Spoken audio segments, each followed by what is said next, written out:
बिस्मिल्लाहिर्रहमानिर्रहीम। Dear students, welcome to excellence online education. Physics की class में खुशामदीद। फिजिक्स में चैप्टर नंबर 12, इसका नाम है इलेक्ट्रोस्टैटिक्स। इस चैप्टर के न्यूमेरिकल्स को हम सॉल्व कर रहे थे। प्रीवियस क्लास में हमने इसके 2 न्यूमेरिकल सॉल्व किए थे। अब हमने इसका 3rd न्यूमेरिकल सॉल्व करना है, क्वेश्चन नंबर 3। इस सवाल में आपको मैंने पढ़ दिया। सवाल में आपसे कहा जा रहा है कि आपके पास एक पॉइंट ऑफ सपोर्ट है, आप उस पर 2 सिल्क थ्रेड की मदद से 2 बॉल्स लटका देते हैं। दोनों सिल्क थ्रेड की लंबाई आपको सेम दी हुई है जी, 20 सेंटीमीटर।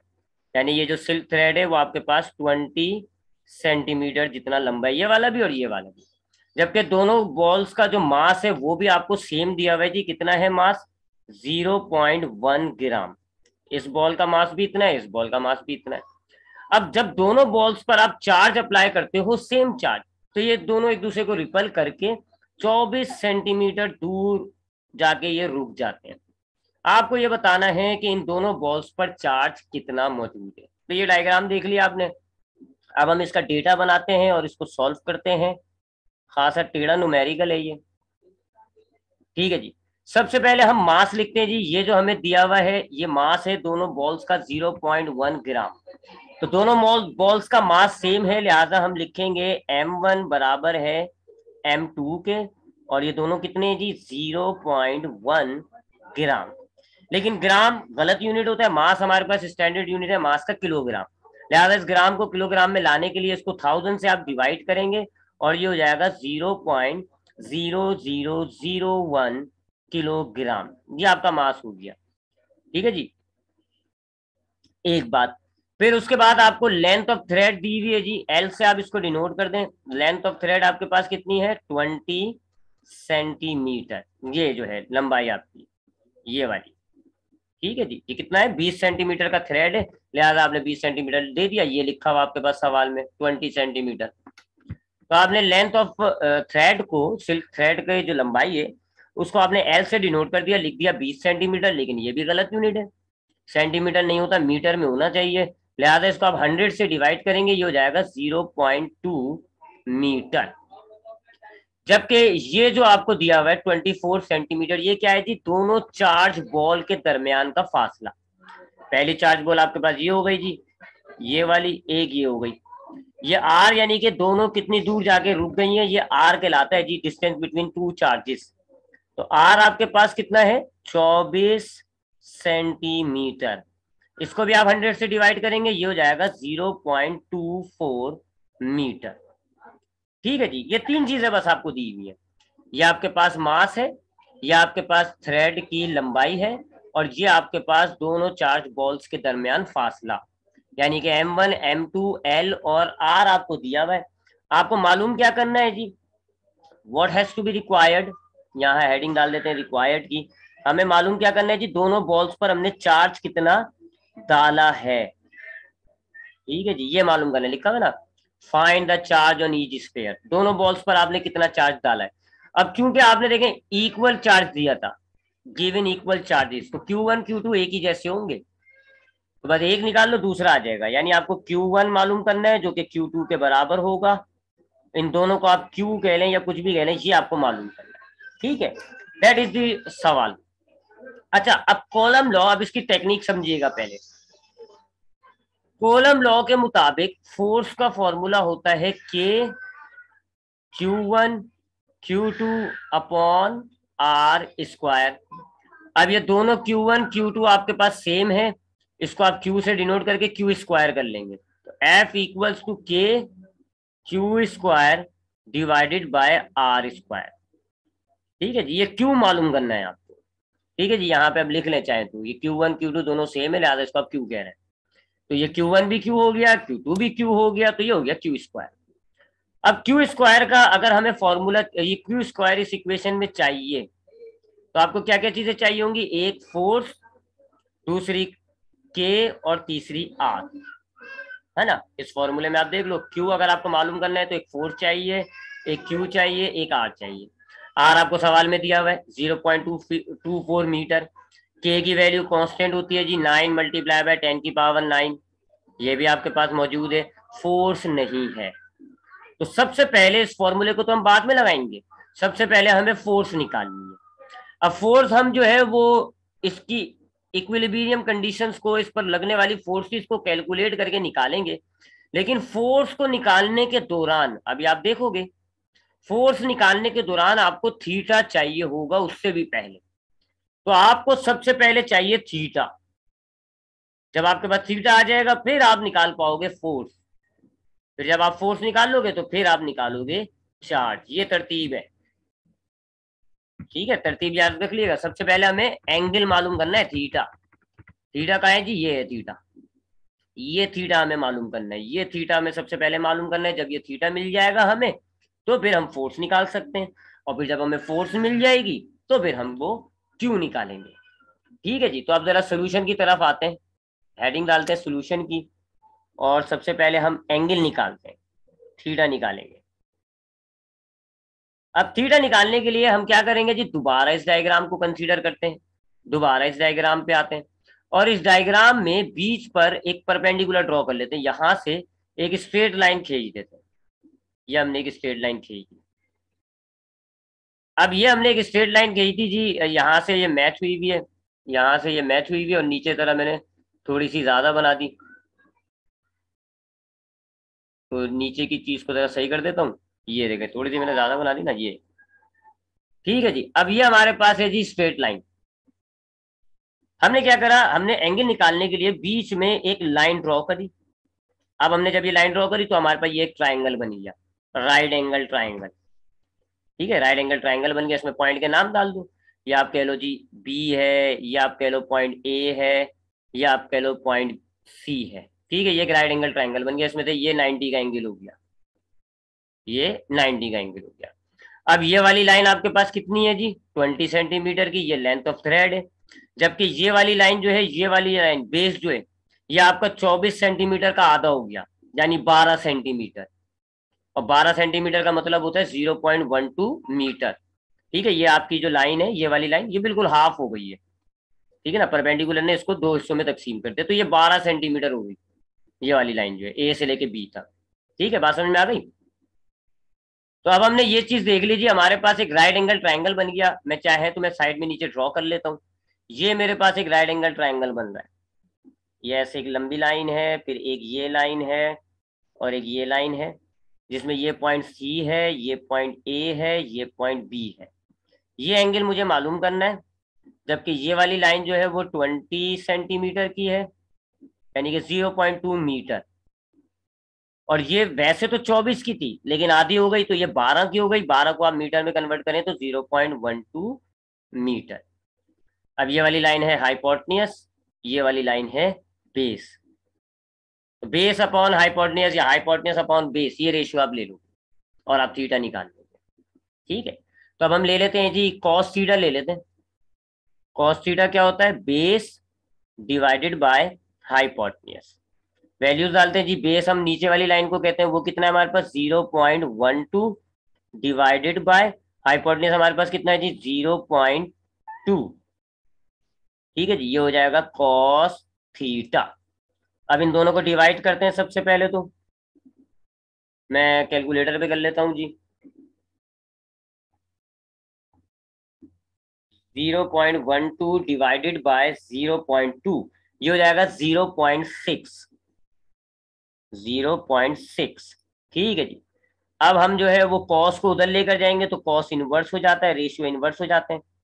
Cos inverse 0.6। अब हम 0.6 का कॉस इनवर्स निकाल लेते हैं। इनवर्स कॉस किसका जी, 0.6 का। ये हो जाएगा 53.13। एक दफा मैं चेक कर लूँ 53.13 ही हो रहा है। कैलकुलेशंस गलत हो जाएंगी तो फिर हमारा सवाल का क्या फायदा।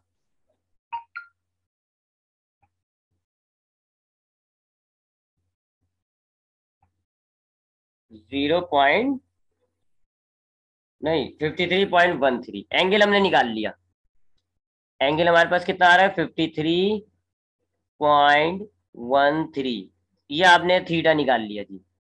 ठीक है, थीटा क्यों निकाला है, क्योंकि हम जब फोर्स कैलकुलेट करेंगे ना, उसके अंदर हमें थीटा चाहिए होगा। तो हमने थीटा कैसे निकाला जी, इस डायग्राम में बीच में एक परपेंडिकुलर डाला, ये पूरा ट्रायंगल दो राइट एंगल ट्रायंगल में तकसीम हो गया, ये मैंने एक राइट एंगल ट्रायंगल बना दिया। हाइपोटेन्यूज जो है वो सिल्क की लंबाई है जो हमें सवाल में दी हुई है 0.2 मीटर, और जो बेस था वो 24 सेंटीमीटर का आधा यानी 12 सेंटीमीटर हो गया। मीटर में कन्वर्ट करोगे तो वो 0.12 मीटर होता है। तो बेस अपॉन हाइपोटेन्यूज का रेशियो लगा के आपने थीटा मालूम कर दिया। अब आते हैं और अब हम निकालते हैं फोर्स। फोर्स कैसे निकालें, ठीक है जी, फोर्स कैलकुलेट करनी है अब हमें। अब हम फोर्स कैसे निकालते हैं, ठीक है जी। तो अब हम फोर्स कैसे निकालेंगे, यहां पर जरा बी बॉल ले लेते हैं आप। बी बी पर जो बॉल है ना उस बॉल को लो और इस पर जरा फोर्सेस चेक करते हैं कौन कौन सी है। सबसे पहले तो एक हम जानते हैं जी, हर ऑब्जेक्ट पर, मैं इस बॉल की बात कर रहा हूँ बी वाली, हर बॉल पर हर ऑब्जेक्ट पर हमें पता है जी एक फोर्स होती है बिल्कुल नीचे की तरफ, और उसको हम कहते हैं वेट, डब्ल्यू। इस बॉल की एक तो वेट होगा जो इसको नीचे की तरफ लेके जा रही है, जबकि धागों पर जो फोर्स अप्लाई होती है ऊपर की तरफ उसको हम कहते हैं टेंशन। ये दो फोर्स है। तीसरी फोर्स है जी इलेक्ट्रोस्टैटिक फोर्स, जिसकी वजह से ये आपका जो ऑब्जेक्ट है वो ऐसे जा रहा है, ये आपकी इलेक्ट्रोस्टैटिक फोर्स हो गई। तीन फोर्स लग रही थी इस पे, एक इलेक्ट्रोस्टैटिक फोर्स जिसकी वजह से आपका बॉल जो है वो पीछे की तरफ जा रहा है, एक टेंशन है जो आपकी जो है वो धागे के साथ है, और एक वेट है जी नीचे की तरफ। अब हमें तो समझ में नहीं आ रहा कौन सी फोर्स किसको बैलेंस कर रही है, सो हम क्या करेंगे, टेंशन को रिजोल्व करते हैं, उसके दो कंपोनेंट्स बनाते हैं टेंशन के। तो अब हम वेक्टर टेंशन जो है इसके दो कंपोनेंट्स बनाएंगे, तो एक ये हो गया जी ऊपर की तरफ ये वाला टेंशन का कंपोनेंट हो गया, इसको आप कहोगे ये वर्टिकल कंपोनेंट है, टी साइन थीटा। और एक ये हॉरिजॉन्टल होता है जी, ये क्या हो जाएगा, टी कॉस थीटा। तो अब ये टेंशन खत्म हो गई और इसके ये दो कंपोनेंट्स आ गए। ठीक, बात समझ में आई। आपके पास ये बॉल थी, इसका एक फोर्स कौन सा हो गया, वेट, जो कि इसको नीचे की तरफ अट्रैक्ट करता है। एक धागों पे जो अपवर्ड फोर्स आती है वो टेंशन है लेकिन वो आड़ी है। और एक इलेक्ट्रोस्टैटिक फोर्स जिसकी वजह से आपका ये जो बॉल है रिपल हो रहा था वो हमने बाहर की तरफ लगा दिया। अब हमने समझने के लिए क्या करा, टेंशन को रिजोल्व करके उसके दोनों कंपोनेंट्स बना दिए। T sine theta vertical component हो गया, T cos theta horizontal component हो गया। अब चूंकि ये रुक गया था, सवाल में लिखा हुआ है एट रेस्ट। एट रेस्ट का मतलब है ये रुक गया, इसका मतलब है ये चारों फोर्स एक दूसरे को बैलेंस कर रही है। तो साइन थीटा जो है, साइन थीटा वर्टिकल फोर्स है तो वेट को बैलेंस कर रही है, और कॉस थीटा हॉरिजॉन्टल फोर्स है तो ये इलेक्ट्रोस्टैटिक फोर्स को बैलेंस कर रही है। ठीक है, तो अब हम ये नीचे कर लेते हैं जी, नीचे थोड़ी सी डायग्राम बना लेते हैं। ये हमारे पास डायग्राम दीजिए, ये बॉल है हमारे पास, ठीक है, इसकी ये जो फोर्स लग रही है ये इलेक्ट्रोस्टैटिक फोर्स है, ये जो लग रही है ये वेट है, और टेंशन को हमने रिजॉल्व किया। तो टेंशन का एक वर्टिकल कंपोनेंट हो गया ये वाला, इसको आप कहोगे टी साइन थीटा, और एक ये वाला कंपोनेंट हो गया, इसको आप क्या कहोगे, टी कॉस थीटा। ठीक है जी। अब चूंकि इट इज एट इक्विलिब्रियम, ये इक्विलिब्रियम में है, इक्विलिब्रियम, इक्विलिब्रियम में कब होता है, जब फोर्सेस एक दूसरे को कैंसिल कर देती है। लिहाजा ये T cos theta F cos theta बराबर होंगी और ये एक दूसरे को कैंसिल कर देंगी, यानी एफ जो है वो बराबर होगा किसके, टी कॉस थीटा के, और वेट जो है वो किसके बराबर होगा, टी साइन थीटा के। ये दोनों बराबर होंगे, एक दूसरे को कैंसिल कर देंगी, इसलिए ये आपका बॉल अब रुक नहीं रहा, एट रेस्ट में आ गया। आई होप ये बात तो समझ में आ गई होगी कि हमने चार फोर्सेस कैसे निकाली, और फिर कौन सी किसको, वर्टिकल फोर्सेस एक दूसरे के बराबर है, अपोजिट डायरेक्शन है, कैंसिल हो गई। हॉरिजॉन्टल फोर्सेस एक दूसरे के बराबर है, अपोजिट डायरेक्शन है, तो कैंसिल हो गई। अब इन दोनों इक्वेशंस को डिवाइड कर दें। ठीक है जी, पहले डब्ल्यू वाली इक्वेशन लिख लें, लिख देते हैं यहाँ पे हम, डिवाइड बोथ इक्वेशंस, दोनों इक्वेशंस को डिवाइड करते हैं। तो पहले डब्ल्यू वाली लिख देते हैं, W is equal to T sine theta divided by, अब फोर्स वाली लिख लेते हैं, force equal to T cos theta. Tension से टेंशन कट गई, ठीक है जी, टेंशन से टेंशन कट गई, क्या बचा जी, weight divided by force equals to sine theta divided by cos theta. अब आपने मैथ में पढ़ा होगा कि ये साइन अपॉन कॉस जो है वो टेन थीटा के बराबर होता है, ये जो है sign theta divided by cos theta, ये किसके बराबर होता है, ये टेन थीटा के बराबर होता है, लिहाजा टेन थीटा लिख लें आप। तो weight divided by force equals to ten theta. ठीक है जी। अब हम weight upon force equals to ten theta डालें। अब यहाँ पे आप थीटा कितना आया था, 53.13। चेक कर लूं मैं, वैसे खैर यही था, हाँ 53.13 हमने थीटा डाला। अब हम टेन थीटा निकालते हैं जी।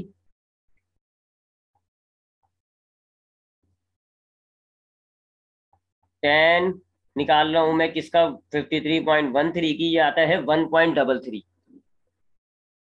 तो weight divided by force equals to 1.33। अब इसको रीअरेंज करें, फोर्स इधर आ जाएगा, 1/3 नीचे आ जाएगा।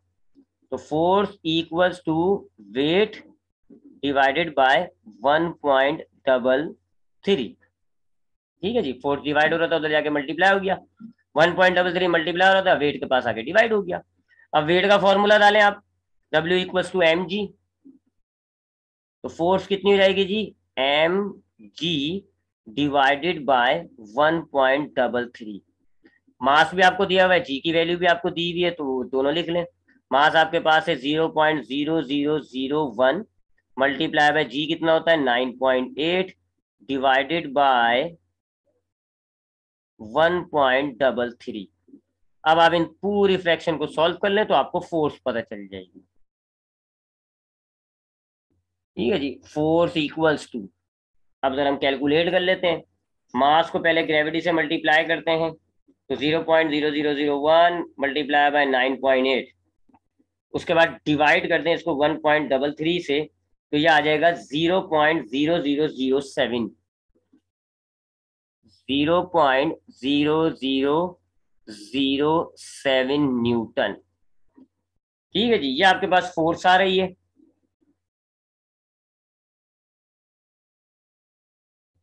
अच्छा, तो सबसे पहले हमने क्या किया, हमने थीटा निकाला। अब आपके समझ में आ गया ना, थीटा देखो हमें यहाँ 10 में डालना था, इसलिए हमने थीटा पहले कैलकुलेट कर लिया।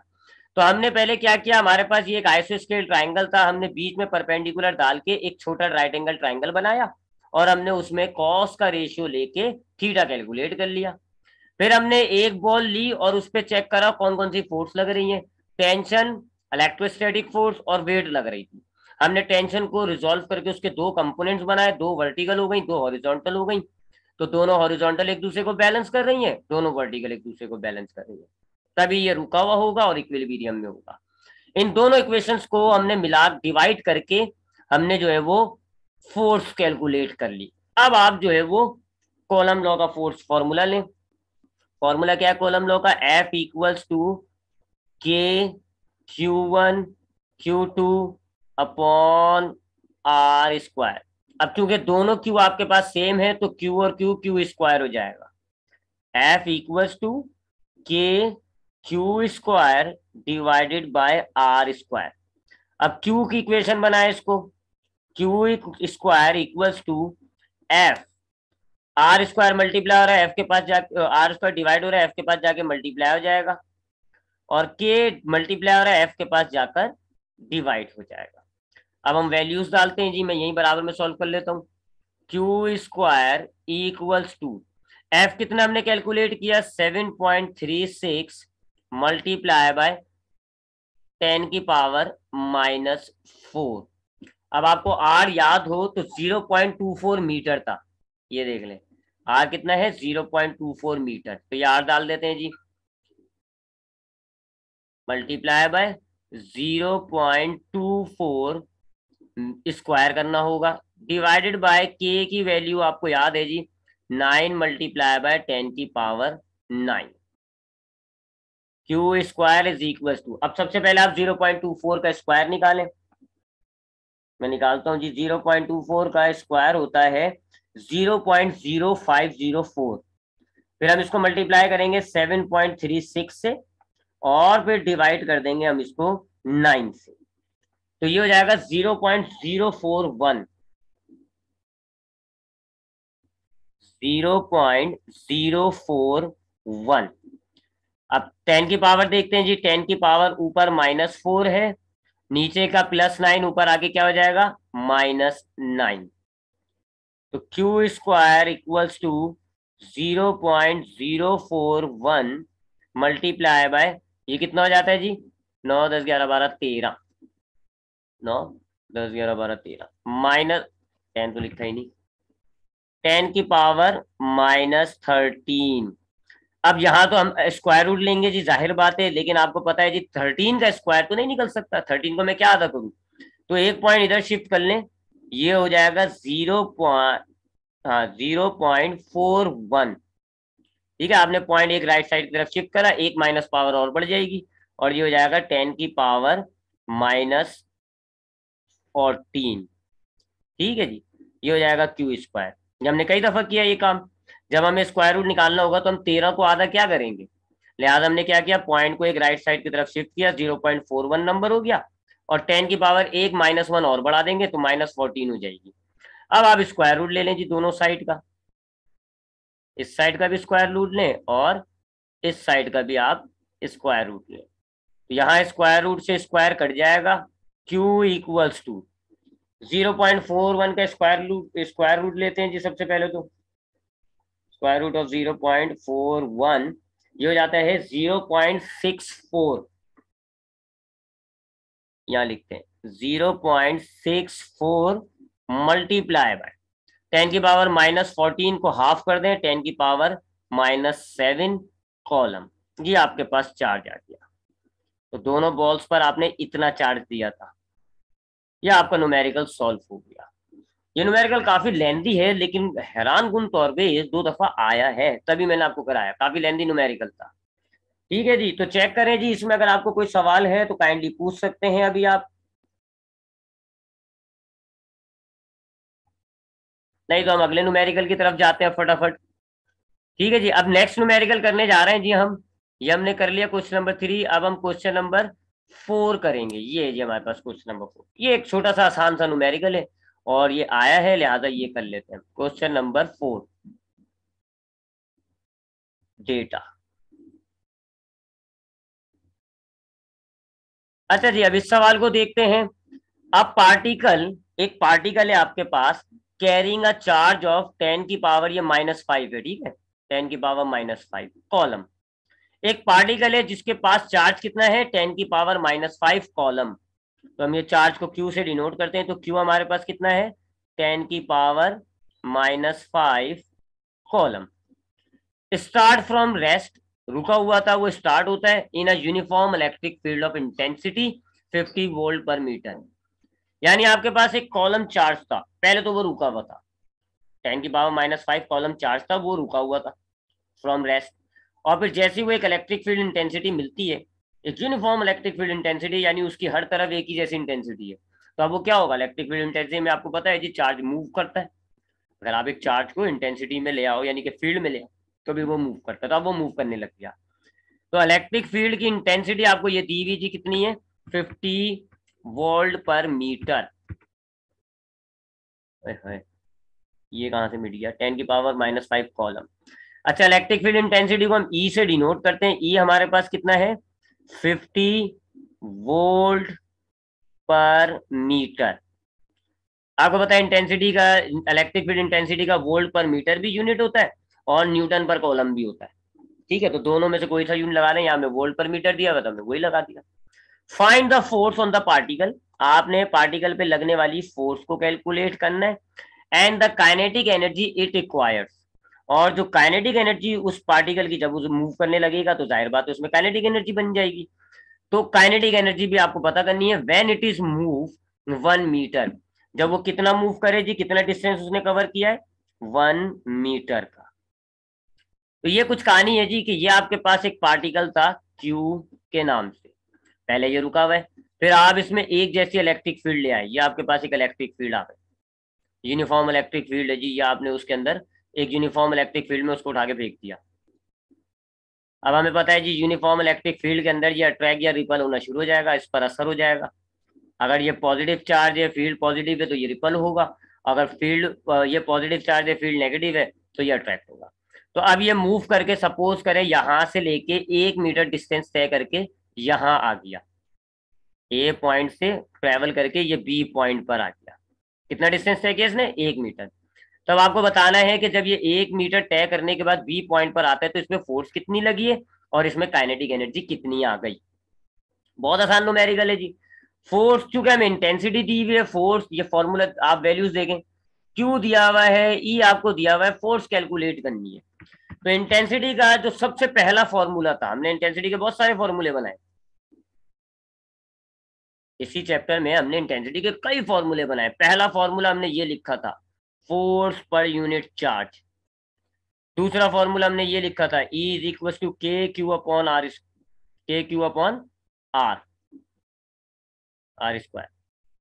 उसके अलावा एक हमने इलेक्ट्रिक फील्ड इंटेंसिटी का और पोटेंशियल डिफरेंस का बनाया था जी, delta V divided by delta R. एक हमने फ्लक्स का फॉर्मूले में भी इंटेंसिटी आती है, फ्लक्स का फॉर्मूला होता है ना, delta flux is equal to intensity multiply by area, E dot delta A. इसमें भी इंटेंसिटी आती है। तो इंटेंसिटी के तो बहुत सारे फॉर्मूले। फिर कोलम लॉ के अंदर हमने बनाया था जी, पैरेलल प्लेट होती है तो अलग है, चार्ज शीट है तो अलग है, और अगर हमारे पास जो है वो स्फेरिकल चार्ज है तो अलग है। ठीक है, तो इंटेंसिटी के कई फॉर्मूले हैं, बट इस सवाल में हम पहला वाला फॉर्मूला यूज करेंगे। जो हमारे पास पहला फॉर्मूला है ना, ये वाला यूज करेंगे, क्योंकि हमें फोर्स कैलकुलेट करनी है, चार्ज हमें दिया हुआ है, फोर्स हमें मालूम करनी है, इंटेंसिटी हमारे पास मौजूद है। तो चलें जी, इस फॉर्मूले को यूज करते हैं। इंटेंसिटी का पहले तो सोल्यूशन की हेडिंग डाल देता हूं।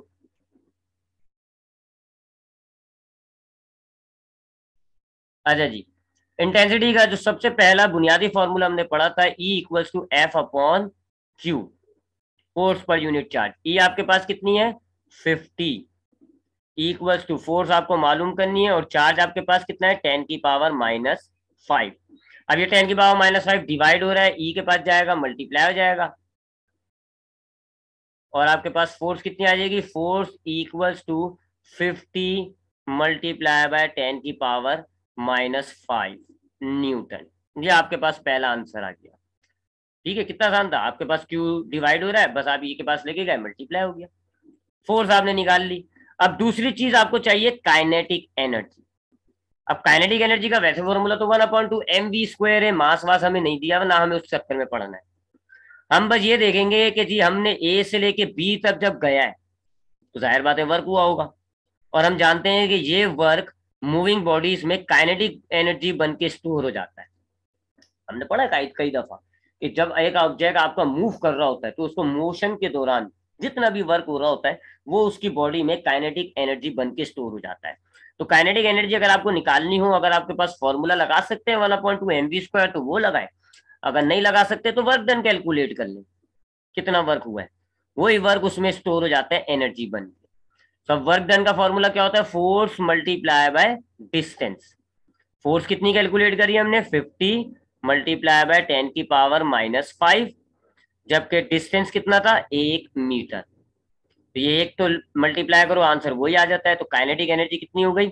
सेम काइनेटिक एनर्जी हो गई, जितनी फोर्स है उतनी काइनेटिक एनर्जी स्टोर हो गई, 50 मल्टीप्लाई बाय 10⁻⁵ जूल्स। ये आपके पास दूसरा आंसर हो गया। तो ये एक आंसर हो गया फोर्स, ये बी आंसर हो गया जी काइनेटिक एनर्जी। तो ये कदरे सिंपल न्यूमेरिकल था, ये हमने कर लिया आज का। अब हम क्लास को यहीं पर वाइंड अप करने जा रहे हैं। दो न्यूमेरिकल्स हमने देखे, एक थोड़ा सा टफ था, क्वेश्चन नंबर 3 थोड़ा लेंथी भी था, और एक थोड़ा सा हमने आसान सवाल लिया। अब इंशाल्लाह कल की क्लास में इस चैप्टर के फर्दर न्यूमेरिकल्स को सॉल्व करेंगे।